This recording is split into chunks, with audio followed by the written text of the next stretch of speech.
ఈ సమయమందు నాయన నీ సన్నిధిని మాకు తోడుగా ఉంచమని ప్రార్థిస్తున్నాం. అయా తండ్రి నామంలో ప్రార్థిస్తున్నాము తండ్రి, ఆమేన్.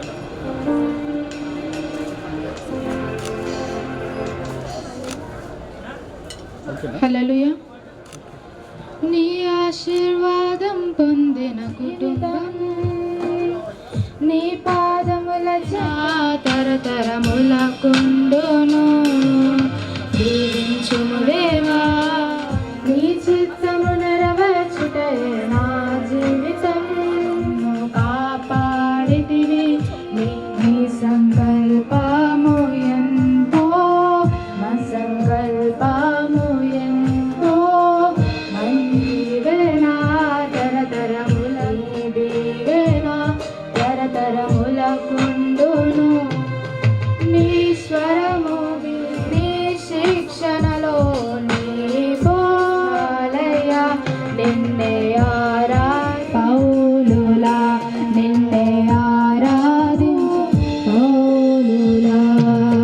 దీవించుము దేవా మా కుటుంబమును, నీ దీవెనా దద్దలను, నీ దీవెనా తరతరములకు. నీ సన్నిధిలోనే నిత్యము స్థిరపరచుము. నీ చిత్తము నెరవేర్చుటయే నా జీవితం. నీ పాదముల చెంత చేసేదాంకితం. దీవించుము దేవా మా కుటుంబమును, నీ దీవెనా తరతరములకుండును. దీవించుము దేవా మా బిడ్డలను, నీ దీవెనా తరతరములకుండును. హల్లెలూయా.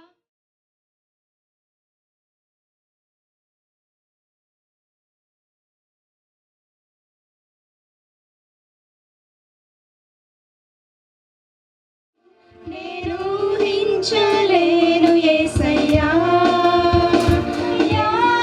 నీ కృప నాకు చాలించలేను యేసయ్యా. నీ కృప లేని క్షణము, నీ దయ లేని క్షణము నేను ఊహించలేను. మహిమను విడచి మమారి మహిము మాధురిచ్చావు. మహిమను నీ కృప నాకు చాలయ్యా, చాలయ్యా. నీ చాలేను యేసయ్యా,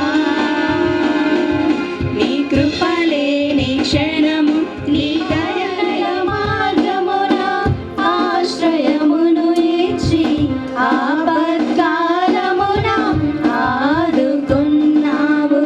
ఆత్మీయుల ఆజ్ఞల మార్గమున ఆశ్రయమును ఇచ్చి ఆపంపచేసి ఆనంద తైలముతో అభిషేకారాధన చేసే ఈ క్షణము నేను ఊహించలేను యేసయ్యా.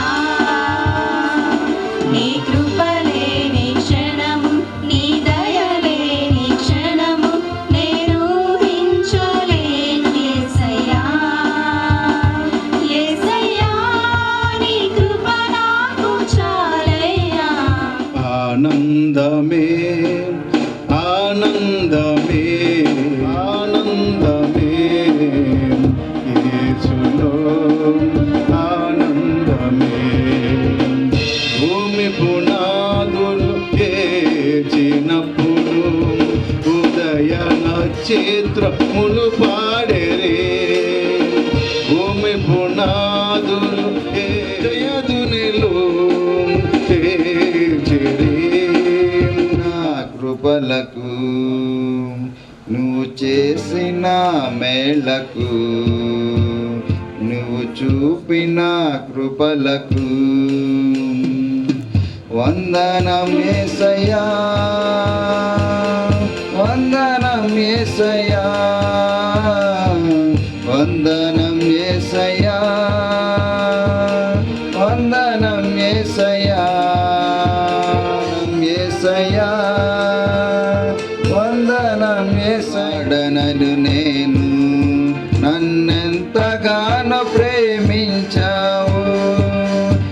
అంచెలంచెలుగా హెచ్చించి నన్నెంతగానో వందనం యేసయ్యా, వందనం యేసయ్యా, వందనం యేసయ్యా. ఐశ్వర్యములు ప్రతి అవసరమును తీర్చావు, బలహీనుడైన నన్ను నువ్వెంతగానో బలపరచావు. విశేషమైశ్వర్యములు ప్రతి అవసరము వందనం యేసయ్యా, వందనం యేసయ్యా. నీవు చేసిన మేలకు, నువ్వు చూపిన కృపలకు, నువ్వు చేసిన మేలకు, నువ్వు చేసిన కృపలకు. ఇల్లు కట్టించని ఎడల దాని కట్టువారి ప్రయాసము వ్యర్థమే. యెహోవా పట్టణమును కాపాడని ఎడల దాని కావలి కాయువారు మేలుకొని ఇడుట వ్యర్థమే. మీరు వేకువని లేచి చాలా రాత్రి అయిన తరువాత పడుకొనుచు కష్టార్జితమైన ఆహారము తినుచుండుట వ్యర్థమే. తన ప్రియులు నిద్రించుచుండగా ఆయన వారికిచ్చుచున్నాడు. కుమారులు యెహోవా అనుగ్రహించు స్వాస్యము, గర్భఫలము ఆయన ఇచ్చు బహుమానమే. యవ్వన కాలమందు పుట్టిన కుమారులు బలవంతుని చేతిలో బాణము వంటి వారు. బట్టి నీకు వందనాలు చెల్లించుకుంటున్నాం తండ్రి. అలాగేనైనా నీ ప్రియబిడ్డ జెరూషాని నీ చేతులు ఎత్తు పట్టుకున్నది నీకే వందనాలు నాయన. బాల్య దశ నుండి యవ్వన దశకు తీసుకొచ్చిన ఆ బిడ్డలను కాచి కాపాడండి. అలాగేనైనా ఈ కార్యక్రమంలో అంతటిలో ముందు నడిపించమని త్వరలో నుండి వేసినాము పంచుకోవాల్సిందిగా కోరుతున్నాను. కుటుంబంలో మరి ఈ కుటుంబమునకు కూడి వచ్చిన సంఘస్థులకు, ఆత్మీయులకు, శ్రేయాభిలాషులకి అందరికీ శుభాలు తెలియజేస్తున్నాం. ఈరోజు చాలా సంతోషకరమైన సమయం. ఏంటంటే ఆనంద్ గారి కుటుంబంలో దేవుడు చేసిన కార్యమును బట్టి, వారి పాప విషయంలో దేవుడు చేసిన ఈ యొక్క మేలును బట్టి మనం అందరం కూడా ఇక్కడ కూడుకొని ఉన్నాము. వారి సంతోషంలో మనల్ని పాలు పంచుకోవటానికి మరి సంఘం అంతటిని, సేవకుల్ని కూడా ఆహ్వానించారు. అయితే మనమందరము కూడా వారితో కలిసి సంతోషిస్తూ ప్రభువుని గణపరిచే వారంగా, ప్రభువు యందు ఆనందించే వారంగా మనం అందరం ఉండాలి. అయితే బైబిల్ వాక్యం సెలవిస్తుంది 144వ కీర్తన 12వ అధ్యాయంలో 144వ కీర్తన 12వ వచనంలో ఇలా వ్రాయబడి ఉంటుంది: మా కుమారులు తమ యవ్వన కాలమందు ఎదిగిన మొక్కల వలె ఉన్నారు, మా కుమార్తెలు నగరునకై చెక్కిన మూల కంబముల వలె ఉన్నారు. ఇక్కడ దావీదు చెప్తున్నాడు, మా కుమారులు ఎదిగిన మొక్కల వలె, మా కుమార్తెలు నగరునకై చెక్కిన మూల కంబముల వలె ఉన్నారు అని. అయితే ఆయన ఉన్నారు అని చెప్తున్నారు అంటే దేవుని చేత అనుగ్రహించబడిన మా పిల్లలు, దేవుని చేత ఇవ్వబడిన ఆశీర్వాదముగా మాకివ్వబడిన మా బిడ్డలు, లేకపోతే దేవుని ద్వారా మాకు అనుగ్రహించిన మా కుమార్తెలు నగరునకై చెక్కిన మూల కంబముల వలె ఉన్నారంట. ఎవరి ద్వారా ఇచ్చారు అని అంటే పిల్లల్ని దేవుడే మనల్ని ప్రేమించి బిడ్డల్ని దీవెనగా మనకు అనుగ్రహించాడు, బిడ్డల్ని ఆశీర్వాదముగా మనకు అనుగ్రహించాడు. చాలాసార్లు మనం ఎక్కడికి వెళ్ళినా కానీ ముందుగా ఏమడుగుతారంటే మీకు ఎంతమంది పిల్లలండి అని అడుగుతారు. ఎంతమంది పిల్లలు అన్నాక అందులో 2 3 చెప్పామనుకోండి, ఆడపిల్లలు ఎంతమంది, మగపిల్లలు ఎంతమంది అని అడుగుతారు. ముఖ్యంగా ఏంటి అంటే పిల్లలు దీవెనగా మనకు అనుగ్రహించబడ్డారు. మనం ఎక్కడికి వెళ్ళినా మీకు ఆస్తి ఎంత ఉంది, లేకపోతే ఇల్లులు ఎన్ని ఉన్నాయి, లేకపోతే మీరు ఏ ఉద్యోగం చేస్తున్నారు, అవన్నీ తర్వాత వస్తుందేమో కానీ ముందుగా అడిగే ప్రశ్న మాత్రం ఒకటే, మీకు ఎంతమంది పిల్లలు. పిల్లలు అని అంటేనే అది ఒక దీవెన, పిల్లలు అంటేనే ఆశీర్వాదం. అందుకనే దావీదు చెప్తున్నాడు, దేవుని చేత మాకు అనుగ్రహించబడిన మా కుమార్తెలు నగరునికై చెక్కిన మూల కంబముల వలె ఉన్నారంట. హల్లెలూయా. మూల కంబం అనగా స్తంభములుగా ఉన్నారు, స్తంభములుగా ఉన్నారు మా బిడ్డలు. నా కుమార్తె స్తంభముగా ఉన్నది. అయితే ఈ స్తంభము అనగా కొన్ని విషయాలను మీ మధ్యలో పంచుకుంటాను. స్తంభము అంటే మొదటిగా చెక్కబడిన వారు అన్నమాట. ఎవరు మరి స్తంభాన్ని చెక్కుతారు, లేకపోతే బిడ్డల్ని ఎవరు చెక్కుతారు అంటే తల్లిదండ్రులు చెక్కుతారు. దావీదు అంటున్నాడు, మా పిల్లలు మూల కంబం వల్ల ఉన్నారంటే ఈరోజు ఈ ఫంక్షన్ జరిపిస్తున్న జెరూషా విషయంలో చిన్నప్పటి నుంచి మరి ఆమె తన తల్లిదండ్రులు పరిచర్యలోనే కనటం జరిగింది, పరిచర్యలోనే రావటం జరిగింది, సేవలో, సంఘములో, ప్రార్థనలో, విశ్వాసంలో ఎదిగిన బిడ్డ. అప్పటి వరకు కూడా ఆమె తండ్రితో పాటు సంఘానికి రావటం, దేవుని గురించి తెలుసుకోవటము, దేవుని ప్రేమను తెలుసుకోవటము, ఆత్మీయతలో ఎదగటము అన్నీ మనం చూస్తూనే ఉన్నాము. తల్లిదండ్రులుగా వారిని నడిపిస్తూనే ఉన్నారు. అయితే ఇప్పుడు ఇక ప్రాముఖ్యమైన సమయం లేకపోతే ప్రాముఖ్యమైన దశలోనికి జెరూషా వచ్చింది, లేకపోతే ఆడపిల్లలు వచ్చారు.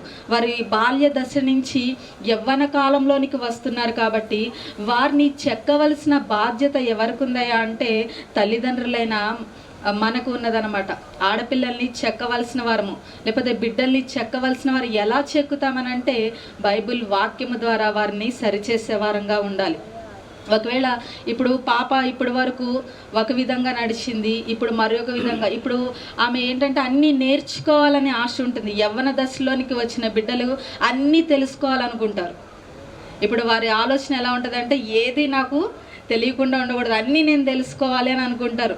ఒకవేళ తల్లిదండ్రులుగా వారికి గనక మనం నేర్పించకపోయినట్లయితే, వారికి తెలపవలసిన విధానంలో మనం తెలపకపోయినట్లయితే వారు అనేక విధాలుగా నేర్చుకుంటారు. ఇప్పుడు చూడండి, అందరికీ కూడా ఫోన్లు అందుబాటులోనే ఉన్నాయి. ఫేస్బుక్లో మనం తల్లిదండ్రులు నేర్పించకపోతే ఫేస్బుక్ నేర్పిస్తుంది, రీల్స్ నేర్పిస్తాయి, యూట్యూబ్ నేర్పిస్తుంది, ఇన్స్టాగ్రామ్ నేర్పిస్తుంది, అది లేకపోతే ఫ్రెండ్స్ నేర్పిస్తారు, అది లేకపోతే స్కూల్లో ఉన్నారు, ఎక్కడ చూసినా కానీ వాళ్ళు నేర్పిస్తూనే ఉంటారు. ఎందుకంటే వీళ్ళకు ఉన్నది ఏంటంటే నేర్చుకోవాలన్న ఆశ ఏమవుతుందంటే, అన్నీ తెలుసుకోవాలి, నేర్చుకోవాలి, ముందుకు రావాలన్న ఆశ ఏమవుతుందంటే, ఒకవేళ తల్లిదండ్రులుగా వారికి నేర్పించి సరియైన మార్గంలో చెక్కి నడిపించకపోయినట్లయితే ఈ యొక్క ఫేస్బుక్లు కావచ్చు, ఈ ఫ్రెండ్స్ కావచ్చు, ఎవరైనా కానీ మరి ఒక మార్గం వైపు వారిని నడిపించే ఆ యొక్క ఆలోచన లేకపోతే నడిపించడానికి అవకాశం ఇచ్చిన వారుగా ఉంటామన్నమాట. అయితే తల్లిదండ్రులు వారిని చెక్కే వారంగా మనం ఉండాలి.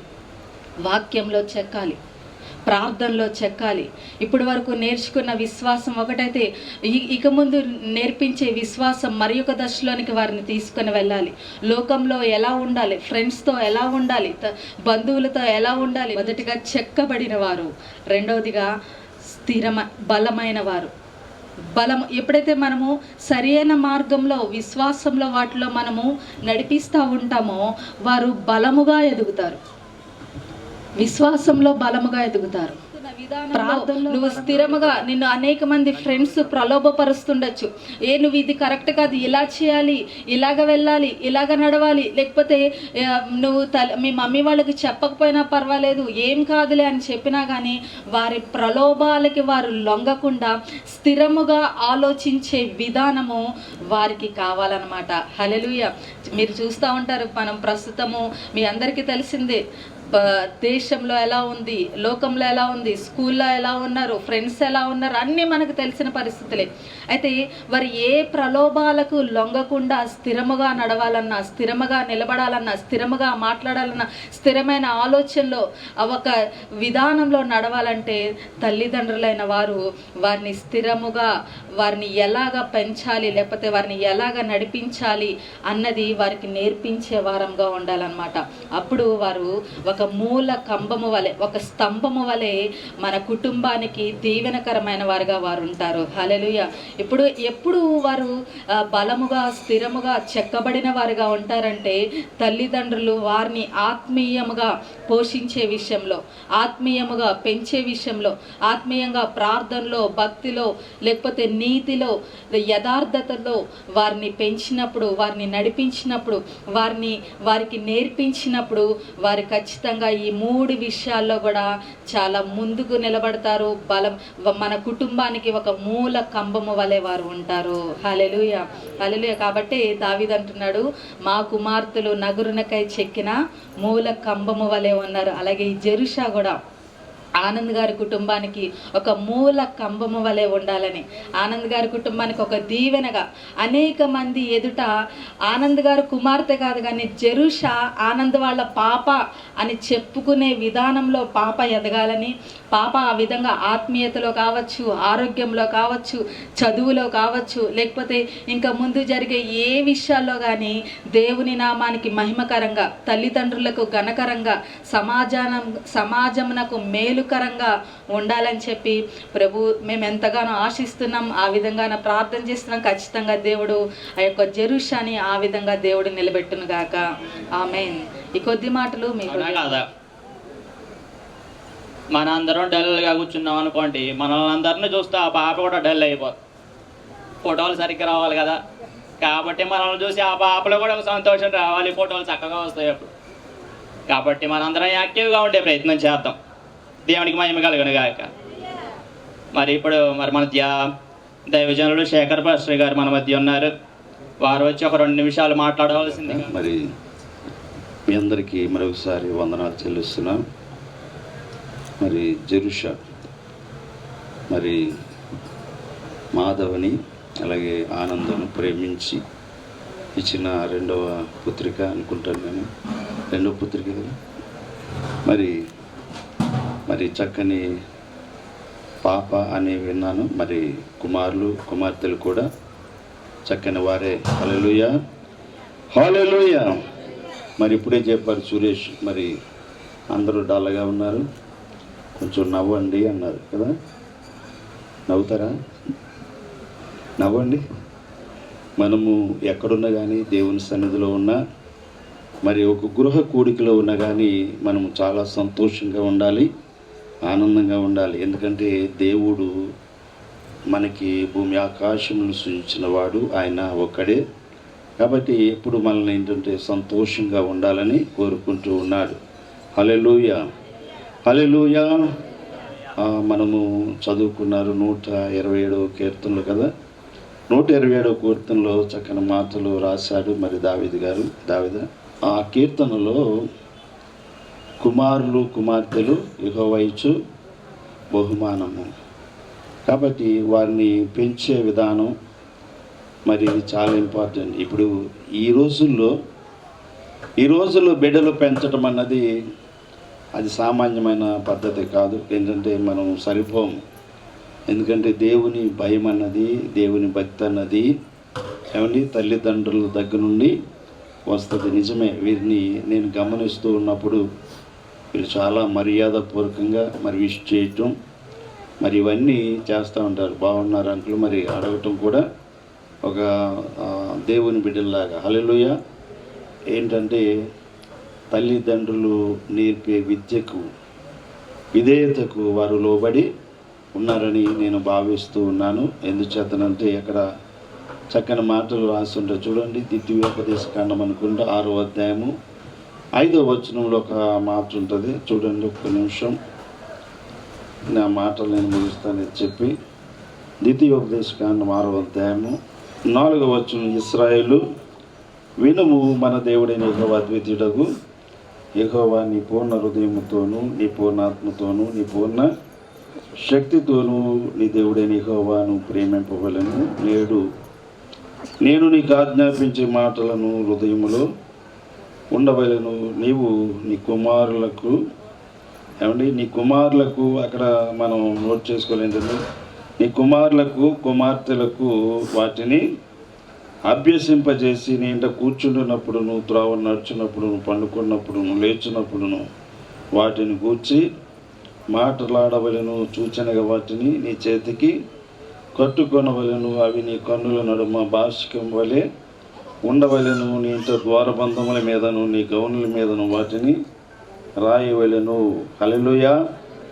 మరి దేవుడు ఆజ్ఞాపించిన ఆజ్ఞలు ఇప్పుడు మనం పాటిస్తున్నామా లేదని ఒకసారి ఆలోచన చేస్తే, ప్రియ దేవుని సంగమా, దేవుని బిడ్డలారా, మరి నిజముగా ఏంటంటే కొంతమంది అవి పాటించినట్టుగా మనం చూస్తూ ఉంటాం. ఎందుకంటే మరి నిజమే ఏంటంటే పౌలు గారు అంటారు, తిమోతి గురించి ఒక చక్కని మాట అంటాడు,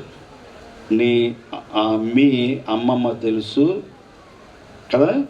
తల్లిని బట్టి అమ్మమ్మ తెలుసు, తల్లిని పెట్టి తెలుసు, మీ యొక్క ఏంటంటే ఆ భక్తి కూడా నాకు తెలుసు అంటాడు. హల్లెలూయా.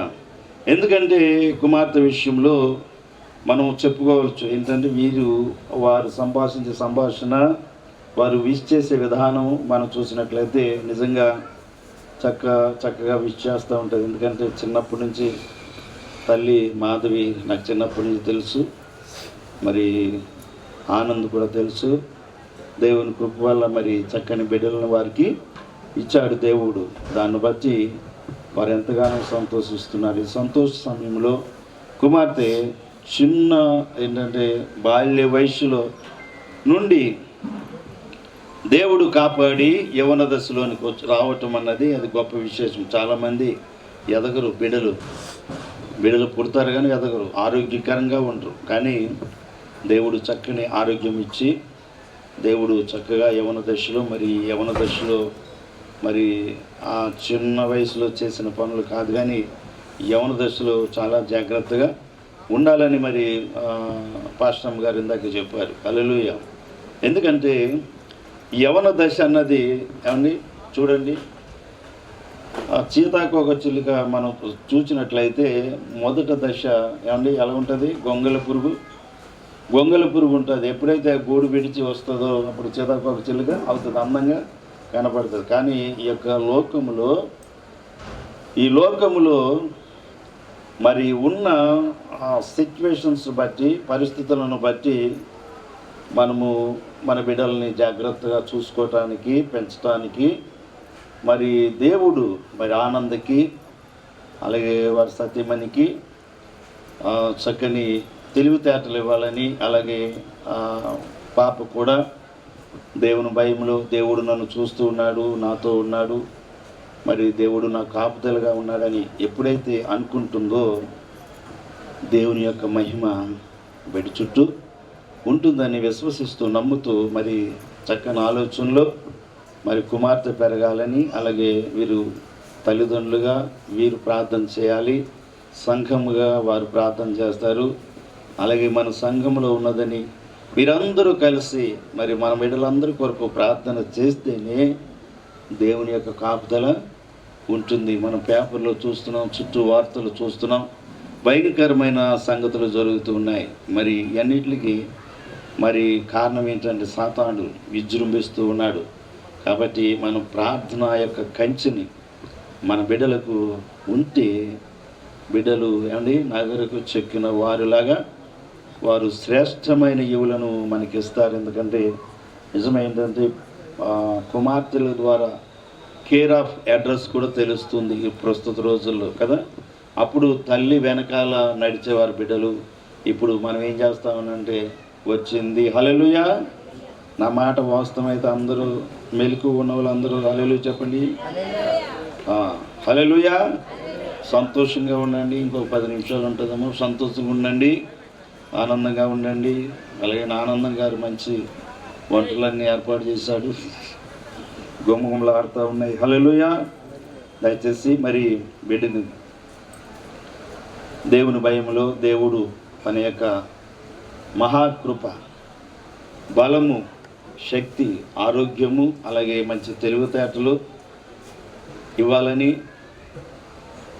తన యొక్క ప్రతి పరిస్థితిలోనూ దేవుడు నాకు తోడై ఉన్నాడని ఒక నమ్మకం, ఒక విశ్వాసంతో ప్రార్థన చేసుకుంటూ ముందుకు సాగే కృప కుమార్తెకు అనుగ్రహించాలని నా మాటలు ముగిస్తూ ఉన్నాను. దేవుడి కొద్ది మాటలను దీవించును గాక. కొంచెం ఇబ్బంది అయింది అని అన్నాడు ఆయన. వర్షం వచ్చింది, ఇబ్బంది అయింది కరెక్ట్, కానీ మనం కూడా లేటే వచ్చాం కాబట్టి అక్కడికక్కడికి కవర్ అయిపోయింది. సో ఈ ప్రోగ్రాము చేయడానికి వెనక ఒక సంతోషం, ఒక సెలబ్రేషన్, ఆ సంతోషాన్ని, ఆ యొక్క సంబరాన్ని మనతో పంచుకోవడానికి ఈ కార్యక్రమాన్ని ఏర్పాటు చేశారు. సో దాన్ని బట్టి మనందరం కూడా ఇక్కడికి వచ్చాం. నాకు తెలిసి అందరూ సంతోషంగానే ఉన్నట్టున్నారు. మీ వెనక పొయ్యిలు పెట్టడం వల్ల అప్పుడప్పుడు పొగొచ్చి మిమ్మల్ని కొద్ది ఇబ్బంది పెడుతుందేమో అనిపిస్తుంది. అందుకే మీరు ఇంత సైలెంట్గా ఉన్నారని నాకు అర్థమైంది. సో ప్రస్తుతానికి పొగనే పెట్టారు, తర్వాత మనకు మంచి భోజనం కూడా ఉంటుంది. ఒక 2 minutes మనం ఓపిక పడితే ఈ కార్యక్రమాన్ని మనం ముగించుకోబోతున్నాం. సో చక్కని మాటలు దేవుని సేవకులు పాస్టర్ గారు అలాగే పాస్టర్ గారు చెప్పారు కదా. సో దేవుని యొక్క దయ ఈ పాప మీద ఉండి చక్కగా ఎదుగుతూ బలము పొందుతూ జ్ఞానమందును దేవుని దయ యందును ప్రియ బిడ్డ ఎదగాలని అందరం కూడా ప్రార్థన చేద్దాం. దేవుడు అలాంటి కృప ఆ కుటుంబానికి ఆ బిడ్డకి ఇవ్వాలని మనం అందరం కూడా కోరుకుందాం. ఓకేనా? బైబిల్ చాలా సింపుల్గా చెప్పింది. బాలుడుగా ఉన్నప్పుడు దేవుడు వాక్యాన్ని తెలుసుకోవాలి, నేర్చుకోవాలి. బాల్య దశలోనే సృష్టికర్తను తెలుసుకోవాలి. తర్వాత యవన కాలమందు దేవుని కాడెను మోయాలి. యవనస్తులు తప్పక తొట్టిల్లుతారు, కానీ దేవుడు వారిని బలపరచడానికి, మరలా మంచి మార్గం నడిపించడానికి తల్లిదండ్రులను, దేవుని సంఘంలో ఉన్న సేవకులను, సంఘంలో ఉన్న ప్రియులను దేవుడు ఎన్నుకొని వాళ్ళని మంచి మార్గాలు నడిపిస్తూ ఉంటాడు. కాబట్టి దేవుని కౌన్సిల్ అనేది చాలా ప్రాముఖ్యం. ఇప్పుడు మన పిల్లలకి దేవుని ఆలోచన కంటే ఎక్కువ మనుషుల ఆలోచన ఎక్కువైపోయింది కదా. అందరూ అడ్వైజ్ ఇచ్చేవాళ్ళే, అన్ని రకాలుగా అడ్వైజెస్ అన్ని అందరూ ఇస్తూ ఉంటారు. ఈ అడ్వైజెస్ అన్నీ మనకి ఎక్కువైనప్పుడు ఏమవుతుంది, మీకు తెలుసా అండి, లోకం మనకు అవసరానికి మించిన ఇన్ఫర్మేషన్ ఇచ్చి మనం కన్ఫ్యూజ్ చేస్తుంది. అవసరం లేనిది ఇన్ఫర్మేషన్ కూడా ఇచ్చేస్తుంది. అవసరం లేనిది సమయాన్ని, అది మన సమయం కాదు, అది మన టైం కాదు. వాసన చెప్పాలంటే అది మనకు అవసరం లేని నాలెడ్జ్, అవసరం లేనిది కూడా ఎక్కువ మాట చెప్తుంది. కాబట్టి అట్లాగున్న పాప కూడా రైట్ గైడెన్స్ దేవుడు ఇవ్వాలి. తల్లిదండ్రులు ఈ టైంలో కొంచెం కేర్ తీసుకోవాలి, టైం తీసుకోవాలి. బిజీగా ఉన్నామని పబ్లిక్కి ఫుల్ టైం ఇచ్చి పిల్లల దగ్గర టైం ఇవ్వలేదు అనుకోండి, అప్పుడు పిల్లలు వాళ్ళు ఇంకొకళ్ళ దగ్గర టైం ఎత్తుక్కుంటారు, వేరే వాళ్ళ దగ్గర టైం ఎత్తుక్కుంటారు. సో కాబట్టి ఫస్ట్ లవ్ అయినా, ఫస్ట్ టైం అయినా, ఫస్ట్ అన్నీ కూడా పిల్లల పట్ల మనం చూపగలిగితే ఖచ్చితంగా వారు ఆ యొక్క మన ప్రేమలో బందీలై ఉంటారు.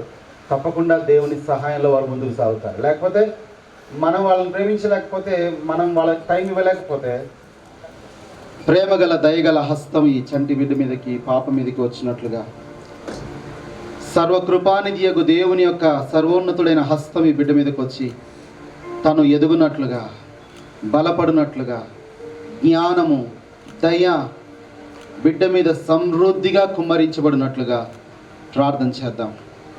ప్రేమగల తండ్రి, మీకు వందనాలు. జెరుషాను మీరు కనికరించండి. యవన దశలో అడుగుపెట్టి ఉండగా బయోలాజికల్గా అనేకమైన చేంజెస్ వస్తూ ఉన్నాయి, మానసికంగా అనేకమైన చేంజెస్ వస్తూ ఉంటాయి. ప్రభు, ఆత్మీయంగా అనేకమైన చేంజెస్ని కూడా మీరు తీసుకొని రమ్మని ప్రార్థిస్తున్నాను. నీ పరిపూర్ణమైన భద్రత బిడ్డ మీద ఉంచండి, కాపుదల మీరు బిడ్డ మీద ఉంచండి, రైట్ గైడెన్స్ని మీరు దయచేయండి. ఎక్కడ ఏ విధమైన డిస్ట్రాక్షన్స్ బిడ్డ జీవితంలోకి చొరబడి తన లైఫ్ని కన్ఫ్యూషన్లోకి తీసుకుని వెళ్ళక సమాధానంలోకి, నెమ్మదిలోకి, అయా సెటిల్మెంట్లోకి బిడ్డను మీరు నడిపించమని ప్రార్థిస్తున్నాను. ఉన్న ప్రతి కన్ఫ్యూజన్ని బిడ్డ జీవితం నుంచి తొలగించండి. నీ దయాహస్తము చేత బిడ్డను మీరు దీవించి ఆశీర్వదించి బలపరచమని ప్రార్థిస్తున్నాను.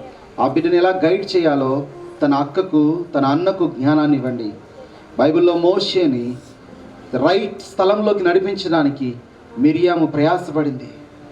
అదే రీతిగా తండ్రి, మరి బ్లెస్సీ కూడా తన చెల్లెల్ని ఎలాగున డివైన్ గైడెన్స్లోకి నడిపించాలో, తన ఫ్యామిలీలో, సొసైటీలో ఎలాంటి మంచి అడ్వైజులు ఇవ్వాలో ఆ బిడ్డకి జ్ఞానం ఇవ్వండి.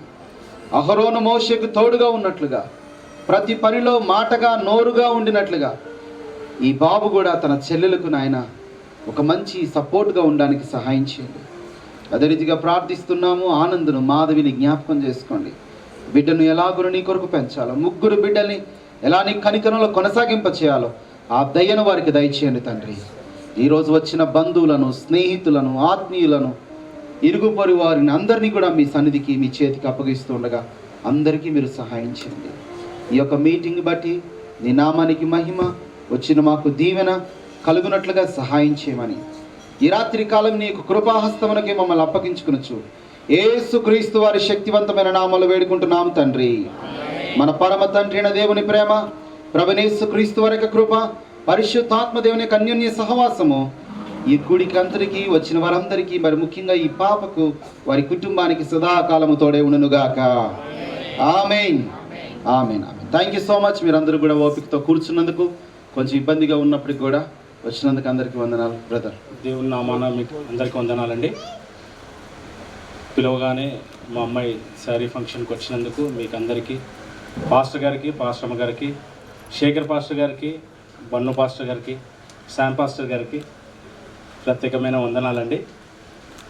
నా మనవి ఆలకించి వచ్చినందుకు థ్యాంక్స్ అండి అందరికీ.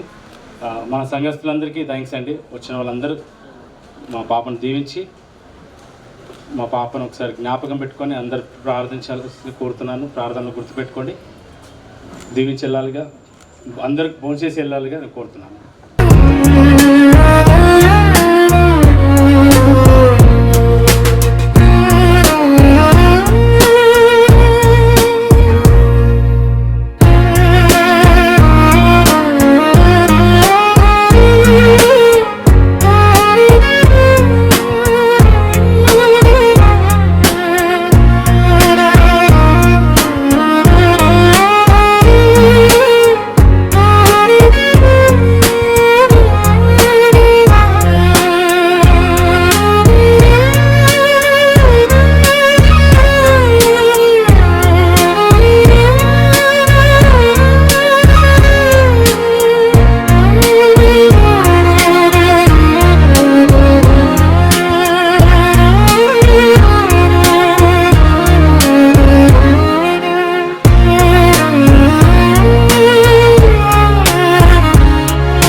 ఘనమైనవి నీ కార్యములు నా ఎడల, స్థిరమైనవి నీ ఆలోచనలు నా యేసయ్యా.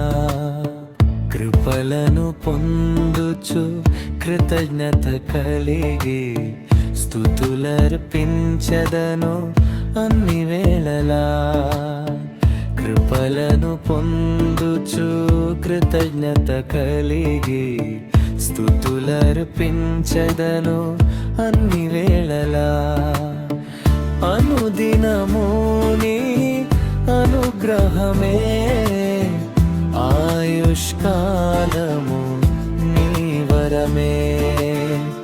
అనుదినము నీ అనుగ్రహమే ఆయుష్కాలము నీ వరమే. ఘనమైనవి నీ కార్యములు నా ఎడల, స్థిరమైనవి నీ ఆలోచనలు నా యేసయ్యా.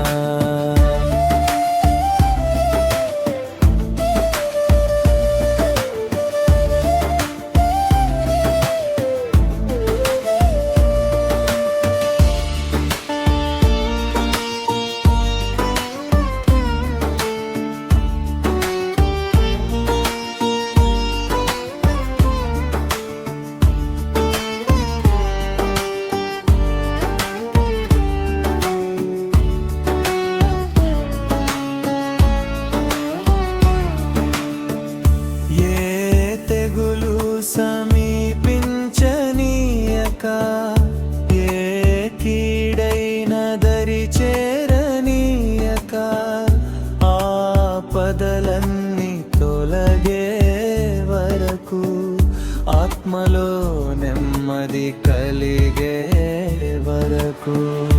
ఏ తెగులు సమీపించనీయక, ఏ కీడైన దరి చేరనీయక, ఆపదలన్నీ తొలగే వరకు, ఆత్మలో నెమ్మది కలిగే వరకు. నా భారము మోసి బాసటగా నిలిచి ఆదరించితివి. ఈ స్తుతి మహిమలు నీకే చెల్లించెదను జీవితాంతం. ఘనమైనవి